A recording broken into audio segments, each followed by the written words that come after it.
Bukan sidak karena itu adalah langkah strategis dalam hal memberikan perlindungan kepada konsumen. Dan bahkan konsumen pun juga dibuka ruang untuk memberikan aduan kepada melalui YLKI ketika menemui beberapa harga yang ditemui di pasaran tertentu. Dan kami akan berubah ataupun berlanjut ke tema perbincangan lainnya yang juga telah kami sampaikan pada kesempatan pagi hari tadi dari 5 topik yang kami miliki.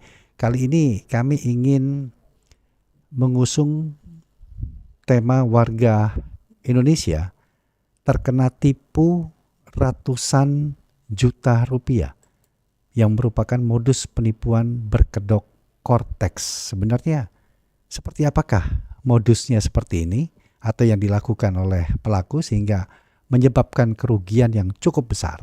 Kami telah tersambung bersama dengan pengamat kebijakan fiskal dan perpajakan DDTC, Bawono Kristiaji. Wawancara Pro 3. Pak Bawono, selamat pagi. Selamat pagi, Pak Rudi. Iya, ini cukup mengejutkan juga ya, kena tipu ratusan juta Ya. dengan modus penipuan berkedok Cortex. Sebenarnya cukup marak nggak sih penipuan berkedok Cortex ini Pak saat ini? Sebenarnya kalau kita lihat dari ini kan sebenarnya kasusnya memang mencuat ya.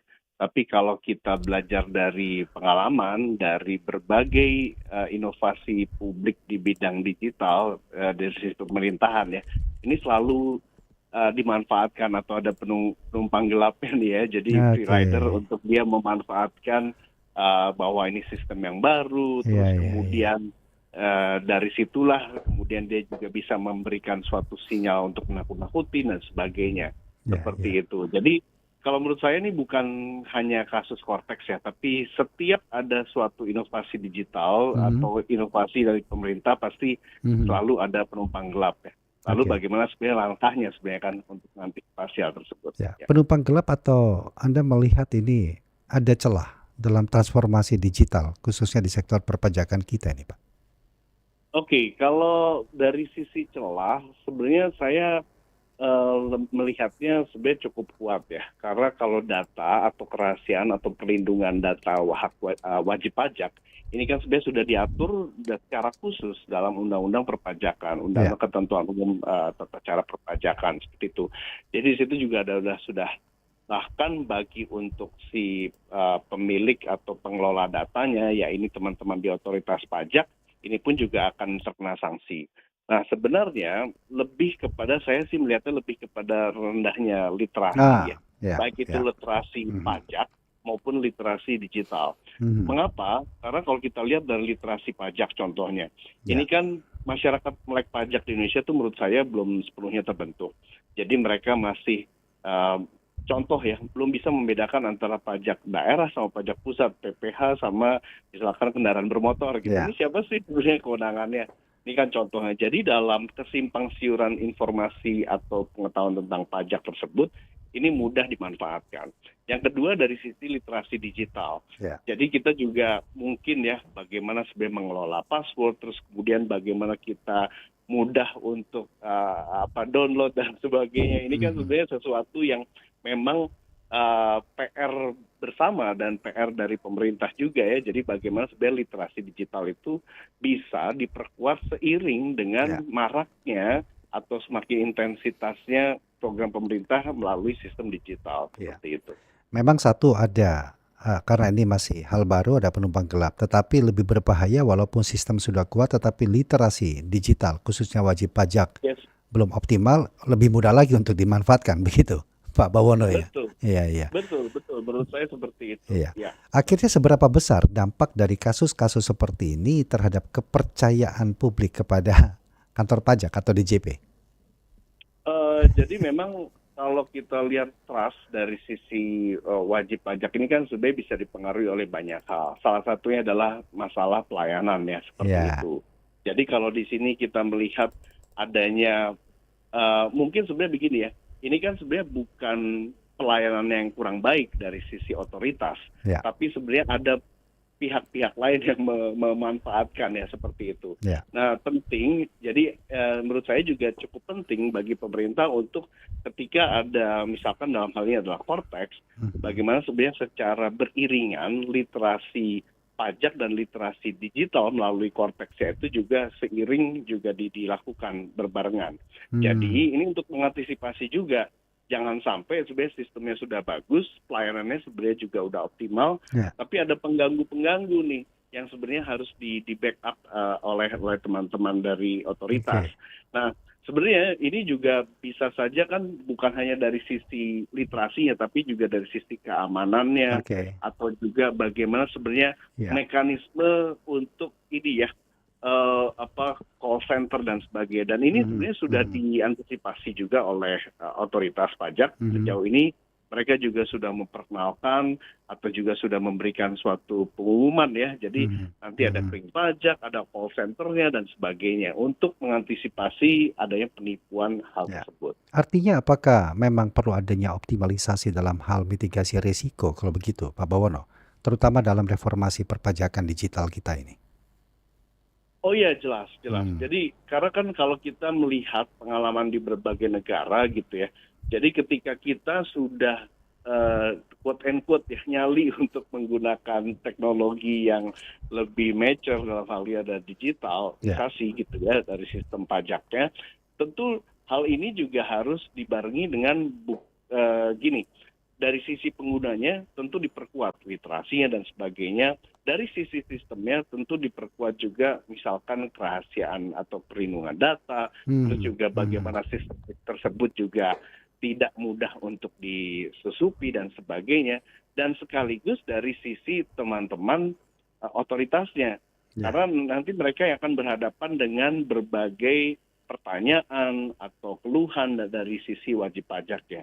Jadi menurut saya ini harus 3 hal tersebut ya, bukan hanya salah sistem ya, tapi juga seiring sejalannya juga dari sisi otoritasnya dan wajib pajaknya juga harus sama-sama menuju ke arah sana. Karena percuma kalau digitalnya udah keren tapi literasinya mindset masih kita atau cara kita melihatnya juga masih belum mature tersebut. Padahal modusnya itu sama dengan penelpon-penelpon palsu kan, seperti itu ya, mengatasnamakan kantor pajak tertentu, mengajak meminta otorisasi segalanya sehingga memasuki akses ke sana, seperti itu padahal ya. Tapi dengan mudah memberikan data-data penting sehingga ya terjadi kerugian di situ. Nah, kalau sudah begini siapa yang bertanggung jawab ini Pak ya? Ada perlindungan nggak ini? Gimana? Saya mungkin sebagai konsumen, saya meyakini loh itu orang pajak begitu kan, bisa jadi kan seperti itu ya Pak. Ya tentu kalau kita berhadapan sama penipu ya atau scammer gitu kan memang sesuatu yang kita nggak bisa, karena mereka juga bisa secara convincing. Saya punya datanya nih, oh Anda ternyata harus ada tagihan baru segala macam. Menakut-nakutin itu kan sebenarnya salah satu cara klasik dari secara psikis ya kita untuk kita bisa patuh dan sebagainya. Nah makanya menurut saya literasi pajak itu sangat penting. Jadi orang itu harus tahu, sama seperti halnya ketika kita sudah mulai literate dari sisi perbankan. Contohnya, misalkan saya dari bank apa sih? Kita kan sudah mengetahui setidaknya step by step kita harus telepon call centernya, nanti konfirmasi apakah ada ID tertentu dan sebagainya.